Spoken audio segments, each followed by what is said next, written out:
और नेताजी को अंतिम विदाई दी जा रही है इस वक्त। आपको तस्वीरें चलिए सीधे लिए चलते हैं, जहां पर नम आंखों से बड़ी संख्या में लोगों का हुजूम उमड़ पड़ा है। मुलायम सिंह यादव को अंतिम विदाई दी जा रही है। अब अखिलेश यादव गाड़ी में बैठ चुके हैं। अब गाड़ी में बैठकर अखिलेश यादव यहां से रवाना हो रहे हैं। हेलो बेटा बैठा, हेलो बेटा बैठा, अर्जुन हेलो। तो नेताजी मुलायम सिंह यादव आज अंतिम सफर पर निकले हैं और इस अंतिम सफर पर लोग उनके साथ हैं। लोग ये संदेश दे रहे हैं कि इस अंतिम सफर में भी नेताजी अखिलेश यादव यहाँ से पैदल चलते चले जा रहे हैं। उनके साथ परिवार के सदस्य हैं। अब अखिलेश यादव ने जनेऊ धारण कर लिया है, लाल टोपी लगाई है अखिलेश यादव ने। लाल टोपी लगाने के साथ साथ अब अखिलेश यादव पैदल चल रहे हैं और यहाँ पर कार्यकर्ताओं को हाथ हिलाकर ये बताते हुए, ढाढ़स बंधाते हुए दिखाई दे रहे हैं। लाल रंग की टोपी अखिलेश यादव ने लगाई है, लाल टोपी जो समाजवादी पार्टी कार्यकर्ताओं के लिए सिंबल भी है, उनके लिए पहचान भी है, उसी लाल टोपी को लगाए हुए अब अखिलेश यादव यहाँ से रवाना हो गए हैं। यादव यहाँ से जा चुके हैं और अब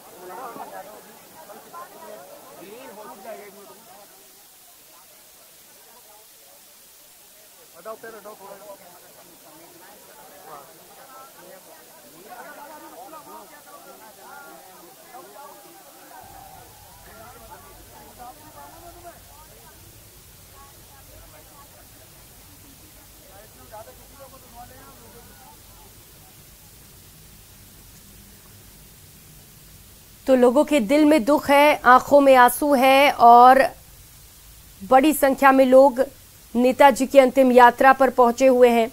कुछ ही समय में मुखाग्नि दी जाएगी नेताजी को और अखिलेश यादव इस वक्त वहां पर मौजूद हैं। उन्होंने जनेऊ धारण कर लिया है। तो नम आंखों से लोगों ने अंतिम विदाई दी है। अंतिम विदाई के लिए लोगों का जन सैलाब उमड़ पड़ा है।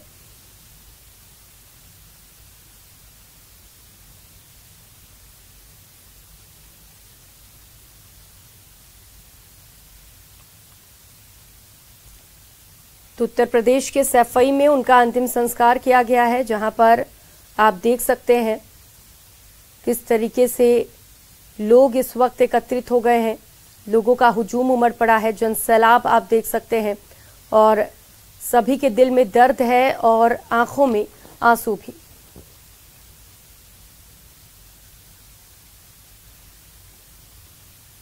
और रुक कर लेते हैं इस बीच आ रही बड़ी खबर का। भरतपुर से इस वक्त की बड़ी खबर मिल रही है। भरतपुर में कानून व्यवस्था पर सवाल उठे हैं।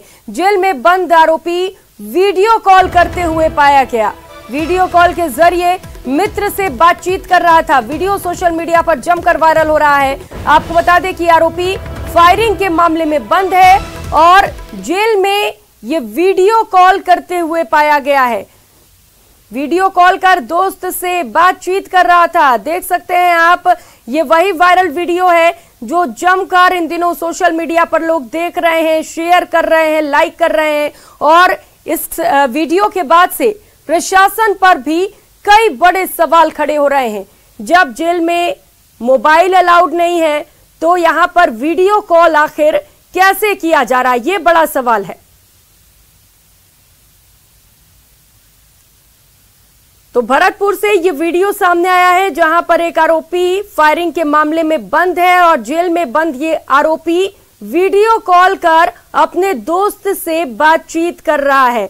उसके बगल में एक खाकी वर्दी में भी पुलिस भी मौजूद है और पुलिस के सामने वीडियो कॉल कर बातचीत की जा रही है। आप समझ सकते हैं कि जेल में पुलिस का अपराधियों के अंदर कितना खौफ होता है। पुलिस के बगल में बैठकर ये शख्स बड़े आराम से वीडियो कॉल कर अपने दोस्त से बातचीत कर रहा है। तो अब किसी ने इसका वीडियो बना लिया है और ये वीडियो सोशल मीडिया पर खूब वायरल हो रहा है और कई बड़े सवाल खड़े करता हुआ ये वीडियो।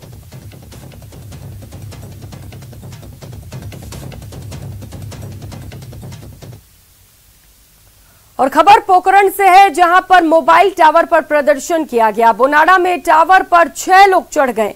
पानी की मांग को लेकर यहां पर प्रदर्शन किया गया।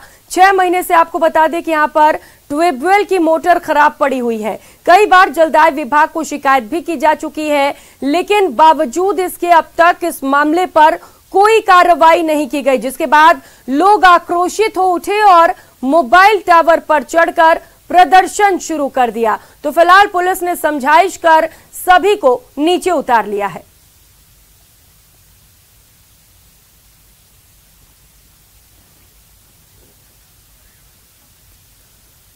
उधर कोटा के स्टेशन इलाके में 9 माह के बच्चे के अपहरण से हड़कंप मच गया। वारदात निजी बैंक के सामने स्टेशन इलाके की है। एक परिवार का 9 माह का बालक अचानक गायब हो गया।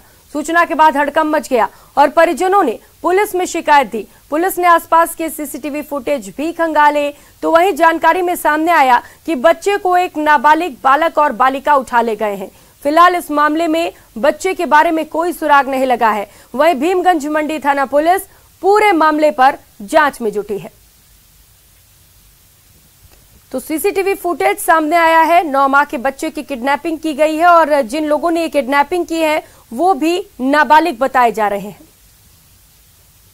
स्टेशन इलाके में 9 माह के बच्चे चोरी होने की वारदात को अंजाम देने के मामले में फिलहाल भीमगंज मंडी थाना पुलिस के हाथ खाली है। वही परिजनों का रो रो कर बुरा हाल है। तस्वीरें हम आपको दिखाना चाहते हैं। यही स्टेशन जाने वाली जो है रोड है, इसी रोड के इसी गली में 9 माह का बच्चा है जो किसी अज्ञात नाबालिग बच्चों ने बच्चे को चुराने की वारदात को अंजाम दिया था और उसके बाद फरार हो गए थे। सीसीटीवी में उस नाबालिग बच्चे की जो है तस्वीर, जो जिन्होंने वारदात को अंजाम दिया था उनकी तस्वीर जो है कैद हो गई है। पुलिस की अलग अलग टीमें, जो कहा जा सकता है कि संभावित उनके ठिकानों पर दबिश देकर बच्चे को तलाशने के मामले में प्रयास शुरू कर दिया है, लेकिन फिलहाल बच्चे के मामले में कोई सुराग हाथ नहीं लग पाया। लेकिन दिन दहाड़े हुई इस वारदात के बाद न केवल पुलिस के अपराध नियंत्रण के दाव पर कई बड़े सवाल खड़े हो रहे हैं, बल्कि थाने से चंद की दूरी पर ये जो इलाका है वहाँ 9 माह का बच्चा चोरी हो गया। उसके बाद परिजनों का रो रो कर बुरा हाल है। हालांकि सीसीटीवी फुटेज में 2 नाबालिग बच्चे को चुराने की वारदात को अंजाम दे रहे हैं, लेकिन फिलहाल ये कहा जा सकता है कि कौन ऐसे जो सातिर किस्म के बच्चे हो सकते हैं जिन्होंने इस तरह की वारदात को अंजाम दिया। लेकिन फिलहाल पुलिस पूरे मामले को तफ्तीश का विषय बता रही है और भीमगंज मंडी थाना पुलिस पूरे मामले की जांच कर रही है। लेकिन फिर से आपको तस्वीरें दिखाना चाहते हैं। ये व्यस्तम सड़क कही जा सकती है। इसके थोड़े से आगे यहाँ भीमगंज मंडी थाना है और इसी गली में ये बच्चे जो है एक 9 माह का बच्चा है वो चोरी हुआ था। उसके बाद जो भीमगंज मंडी थाना पुलिस है पूरे मामले की जांच करने की बात कह रही है, लेकिन 2 दिन बीत जाने के बाद ही फिलहाल जो है पुलिस के हाथ खाली हैं। कोटा से न्यूज़ 18 राजस्थान के लिए ओम प्रकाश मारू। और बड़ी खबर का रुख करेंगे। एसीबी ने एक बार फिर से बड़ा एक्शन लिया है। उदयपुर से ये बड़ी खबर आपको बता रहे हैं, जहां पर एसीबी ने बड़ी कार्रवाई को अंजाम दिया। ग्राम विकास अधिकारी भेरूलाल को ट्रैप किया गया है। 40,000 की रिश्वत लेते हुए ट्रैप की कार्रवाई को अंजाम दिया गया। ग्राम पंचायत गोरन का ग्राम विकास अधिकारी बताया जा रहा है। तो बिलों की ऑनलाइन दर्ज कराने की एवज में रिश्वत की डिमांड की गई थी, जिसके बाद एसीबी ने कार्रवाई करते हुए आरोपी घुसखोर को ट्रैप कर लिया है। तो फिलहाल एसीबी की ओर से कार्रवाइयां जारी हैं। ज्यादा जानकारी लेंगे, कपिल श्रीमाली हमारे साथ सहयोगी जुड़ चुके हैं। कपिल, क्या कुछ कार्रवाई फिलहाल एसीबी की ओर से चल रही है वहां पर? देखिए, उदयपुर एसीबी की स्पेशल यूनिट को शिकायत मिली थी कि जाडोल तहसील के गोरन ग्राम पंचायत का ग्राम विकास अधिकारी एक व्यक्ति जिसने ग्राम पंचायत में कुछ माल की सप्लाई की थी और उन माल के बिलों को ऑनलाइन चढ़ाने के एवज में 60,000 रुपए की रिश्वत मांग रहा है। ऐसे में एसीबी ने सत्यापन किया है। सत्यापन करने के बाद में जब पुष्टि हुई है तो आज 40,000 रुपए की रिश्वत लेते हुए रंगे हाथों भेरूलाल नाम के ग्राम विकास अधिकारी को गिरफ्तार किया और फिलहाल उसे गिरफ्तार कर लिया गया है। साथ ही उसके जो निवास स्थान है और अन्य जो उसके ठिकाने हैं वहां पर एसीबी की टीम तलाशी ले रही है कि और किस तरह की सामग्री वहां से एसीबी को मिले। इसको लेकर तलाशी अभियान जो है वो चलाया जा रहा है। फिलहाल अग्रिम कार्रवाई में एसीबी जुटी हुई है और ग्राम विकास अधिकारी को गिरफ्तार कर लिया गया है। जी कपिल, अभी आपने बताया तलाशी अभियान चलाई जा रही है एसीबी की ओर से। कुछ और भी सबूत मिले हैं क्या? कुछ और भी सामान बरामद हुए हैं क्या? देखिए, एसीबी जब किसी भी व्यक्ति को ट्रैप करती है तो उसके बाद में उसकी संपत्तियों की जांच के लिए भी तलाशी अभियान चलाया जाता है कि किसी तरह की अघोषित संपत्ति उसके पास तो नहीं है। तो इसी वजह से तलाशी अभियान चलाया जा रहा है और जब ये तलाशी अभियान पूरा होगा और स्थिति स्पष्ट होगी तो सारी जानकारियां सामने आ पाएगी। ठीक है कपिल, बहुत शुक्रिया आपका इन तमाम जानकारियों के लिए। उधर राजसमंद जिले के भीम उपखंड की विजयपुरा पंचायत के बस्सी गांव में देवनारायण मंदिर के पुजारी की मनमानी से परेशान ग्रामीणों ने मंदिर के बाहर धरना शुरू कर दिया। सूचना पर कामली घाट चौकी पुलिस मौके पर पहुंची। ग्रामीण पिछले 2 महीने से मंदिर परिसर पर रोजाना इकट्ठे होकर पुजारी को हटाने की मांग कर रहे हैं। आज भी बड़ी संख्या में क्षेत्र के ग्रामीण मंदिर पर पहुंचे, जहां पर मंदिर पर ताला लगा देखकर ग्रामीण भड़क गए और धरने पर बैठ गए। ग्रामीणों का आरोप है कि पुजारी अपने मन के हिसाब से पूजा प्रसाद मंगवाता है और उसके बाद उनको मंदिर का पूजा करने की इजाजत भी नहीं देता। जब पुजारी मंदिर से बाहर जाता है तो अपनी निजी संपत्ति समाज के मंदिर पर ताला लगाकर जाता है, जिससे ग्रामीण परेशान होते हैं। इस कारण पुजारी को हटाने की मांग की जा रही है।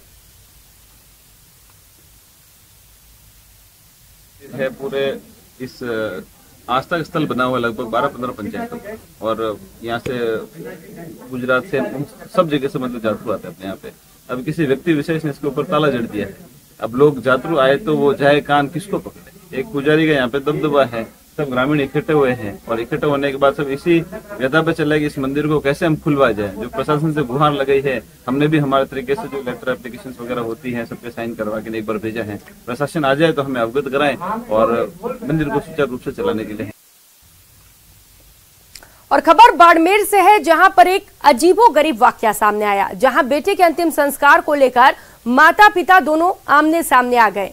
मां बेटे को अपने पीहर ले जाकर अंतिम संस्कार करने पर भिड़ गई तो पिता अपने घर ले जाकर बेटे का अंतिम संस्कार करना चाह रहे हैं। फिलहाल शव को मोर्चरी में रखवा दिया गया है और मोर्चरी के बाहर समाज और परिजनों की भीड़ इकट्ठा हो गई है। दरअसल शास्त्री नगर निवासी राणा राम लोहार और उनकी पत्नी के बीच विवाद था। पिछले 6 साल से अनबन चल रही है।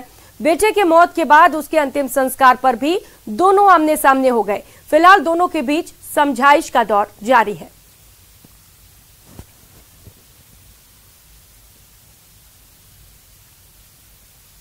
मेरे बच्चे को कल लाया था इधर बाड़मेर, तो बुखार आया था तो चेक करवाने के लिए लाए थे। तब मेरे को फोन आया तो मैं आया यहाँ पे और सुबह इसकी डेथ हो गई।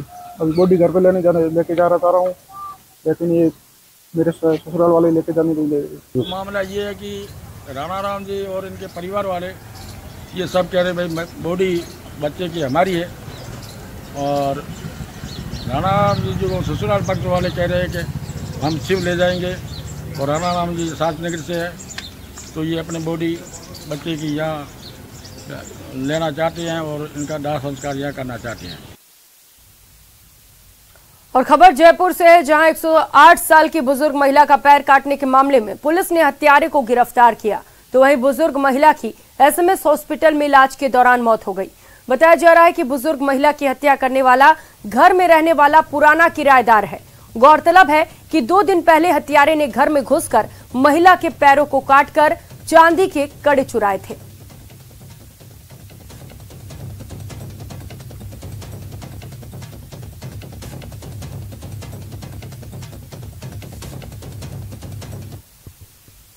अपराधी को अरेस्ट करने के बाद जब अनुसंधान किया गया तो पता चला कि इसके पूर्व का किसी तरह का कोई आपराधिक रिकॉर्ड नहीं है, पूर्व की कोई आपराधिक गतिविधियों में शामिल नहीं रहा है। वारदात में लूटे गए चांदी के जो कड़े थे वो तफ्तीश के दौरान बरामद हुए हैं। दुर्भाग्यवश बेहतर इलाज की प्रयासों के बावजूद बुजुर्ग महिला की जान नहीं बच पाई, आज उनका स्वर्गवास हो गया। ये जो अपराध हुआ है, इस प्रकरण को हम केस ऑफिसर स्कीम में लेकर जल्दी से जल्दी अपराधी को कड़ी से कड़ी सजा दिलाने के लिए लगातार प्रयास करेंगे। और अब बात चित्तौड़गढ़ की, जहां गंगरार थाना पुलिस ने एक आरोपी को पकड़ने जाने के वक्त उस पर आरोपी ही भारी पड़ गए, जब आरोपी और उसके परिजनों ने चाकू और डंडे से पुलिस के जवानों पर हमला कर दिया। घटना में 2 पुलिसकर्मियों को चोट लगी है। वहीं थाने में पहुंचकर पकड़े गए आरोपी ने उत्पात मचाते हुए सरकारी संपत्ति को भी नुकसान पहुंचाया, साथ ही थाना अधिकारी को भी चोटिल कर दिया। दरअसल गंगरार न्यायालय के आदेश पर दुष्कर्म के मामले में वांछित आरोपी को पकड़ने के लिए पुलिस इमरान के घर गई थी, जहां पर घर वालों ने पुलिस पर ही हमला बोल दिया।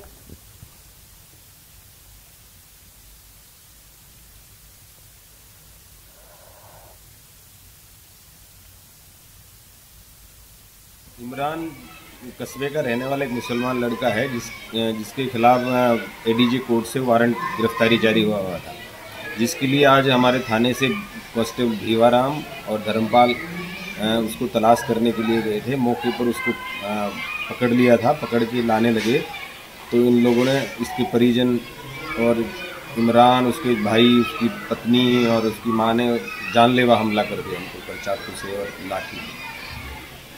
आरोपियों को पकड़ लिया है, उसकी मां की तलाश की जा रही है और प्रकरण दर्ज कर अनुसंधान किया।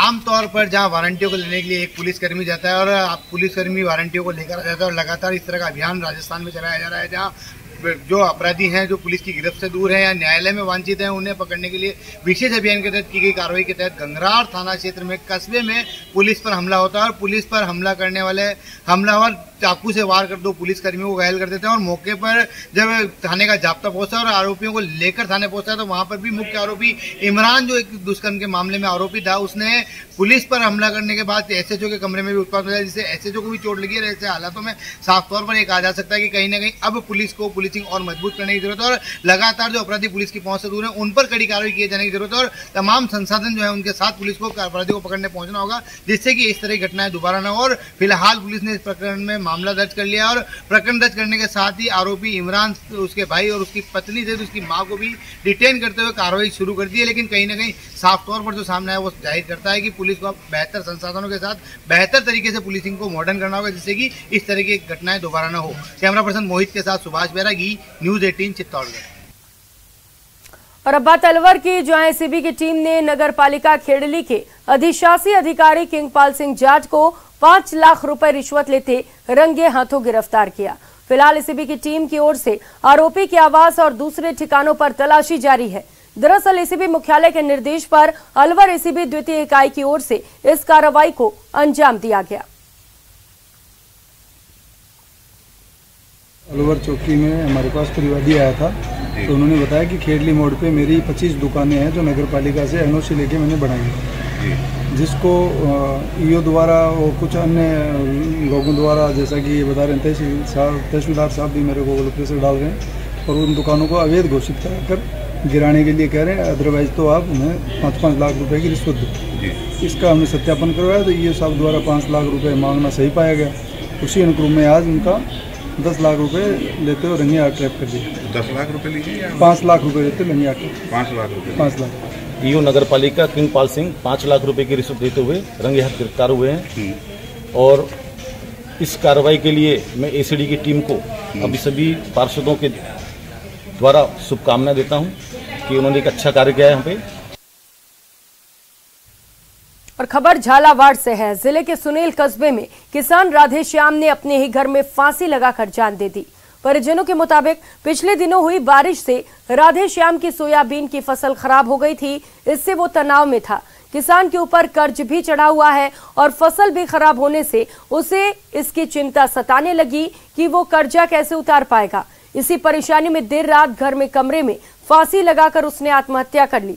सुबह परिजनों को जैसे ही सारे मामले की जानकारी मिली, वे किसान को लेकर सुनील के अस्पताल पहुंचे, जहां डॉक्टर ने जांच के बाद उसे मृत घोषित कर दिया। वो खेत पे गए थे, दारू पी के आए घर पे और उन्होंने फसल देख के फिर वापस वो लगे जो रात को फांसी ले ली। मामला ये है कि भाई वो कुएं पे गए थे, सोयाबीन की फसल बो रखी उन्होंने, जो पानी गिरने से सोयाबीन तो नष्ट होगी, तो वो वहाँ से आए, वहाँ गए कुएं पे, जो सोयाबीन देख के दिमाग ख़राब हो गया उनका। फिर वो घर पे आए और शराब पी ली, शराब पी कर घर पे आके फांसी लगा ली। और रुक करेंगे अगली खबर का। तकनीकी शिक्षा और आयुर्वेद राज्य मंत्री डॉक्टर सुभाष गर्ग ने भरतपुर में चिकसाना बांध का निरीक्षण किया। पानी निकासी कार्य को मंत्री डॉक्टर गर्ग ने देखा। किसानों से बातचीत कर खराब हुई फसल का मुआवजा दिलाने का भी आश्वासन दिलाया। उन्होंने पटवारियों को खराब हुई फसल की सही सर्वे रिपोर्ट करने के निर्देश दिए हैं। निरीक्षण किया है, पानी की स्थिति देखिए कितनी भराव है। अभी 7 फीट का गेट चल रहा है, 9 मोरा खोल रखा है। इस स्थिति को ये देखने के लिए कि भाई किसानों का नुकसान नहीं हो, साथ ही किसानों का जो मुआवजे की जो प्रॉब्लम है उसको डिस्कस किया सरपंच यहाँ के लोगों के साथ। 3:30 बजे मीटिंग कर रहे हैं, किसी खराबे की जो फसल का खराबा हुआ है और उसमें उचित मुआवजा इनको दिलवाया जाएगा। पटवारी थोड़ी दिक्कत कर रहे हैं, उनको भी पाबंद किया गया है कि सही रिपोर्ट दें। और चलिए अब बात कर लेते हैं शहर शहर आग के कहर की। आपको अलग अलग तस्वीरें भी दिखाएंगे कैसे शहर शहर आग ने कहर बरपाया। तो 2 अलग अलग तस्वीरें आप टीवी स्क्रीन पर देख पा रहे हैं। पहली तस्वीर उदयपुर की है, जहां अश्विनी बाजार में चलती कार में अचानक से आग लग गई, जबकि दूसरी तस्वीर बीकानेर की है। यहां भी नोखा सुजानगढ़ राजमार्ग पर भी चलती कार में अचानक से आग लग गई।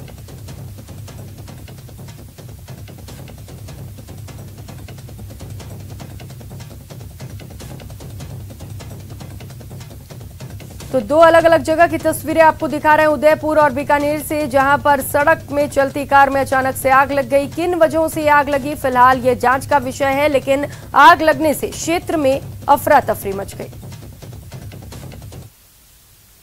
एक तो फेस्टिव सीजन, ऊपर से लंपी का असर और हाल बाजार में दूध की किल्लत।